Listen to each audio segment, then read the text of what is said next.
NCP के मुखिया शरद पवार ने सोमवार को अजित पवार और उनके समर्थक 30 विधायकों से मीटिंग के बाद अपनी चुप्पी तोड़ी। उन्होंने साफ कहा कि भाजपा के साथ नहीं जाएंगे, लेकिन अब भी कांग्रेस और शिवसेना असहज हैं।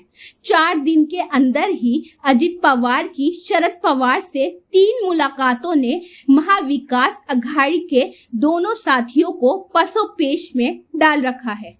इन दोनों ही दलों को शरद पवार के रुख पर संदेह है।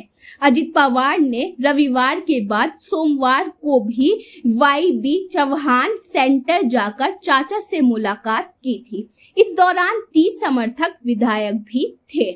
कांग्रेस और शिवसेना की चिंताओं की एक वजह ये भी है कि सोमवार से ही विपक्षी नेताओं का बेंगलुरु में जुटान शुरू हुआ था, लेकिन शरद पवार पहले दिन मुंबई में ही रुके रहे। विपक्षी मीटिंग में न जाकर अजित पवार से मुलाकात के लिए रुकने को लेकर संदेह हो रहा है।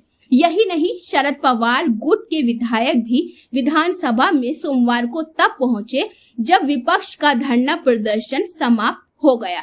इससे शरद पवार के रुख को लेकर संदेह पैदा हो रहा है। कांग्रेस की विधायक यशोमती ठाकुर ने कहा, मेरी निजी राय है कि शरद पवार की भतीजे अजित पवार से मुलाकात को किसी ने भी पसंद नहीं किया होगा।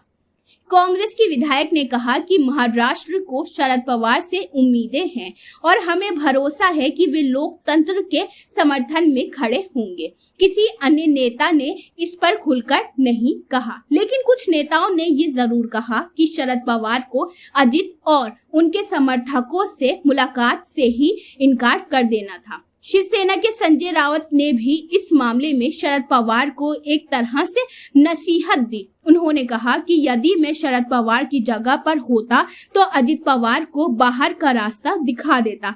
आपको बता दें कि अजित पवार और प्रफुल्ल पटेल की करीब 45 मिनट तक शरद पवार से बातचीत हुई। इससे पहले रविवार को भी अजित पवार ने चाचा से मुलाकात की थी। यही नहीं, शुक्रवार को भी वे अपनी बीमार चाची का हाल जानने के लिए पहुंचे थे। इस तरह 4 दिनों के अंदर ही 3 मुलाकातों ने कयासों का दौर तेज कर दिया है। प्रफुल्ल पटेल ने सोमवार की मुलाकात को लेकर कहा कि विधायक सेशन के पहले दिन शरद पवार से मुलाकात करना चाहते थे ताकि उनका आशीर्वाद मिल जाए। हम सभी लोगों ने उनसे आग्रह किया है कि वे पार्टी को एकजुट रखें और भाजपा को समर्थन देने पर विचार करें। तो ये थी नाजरीन जो महाराष्ट्र में सियासत इस वक्त चल रही है उसके ताल्लुक से अहम खबर।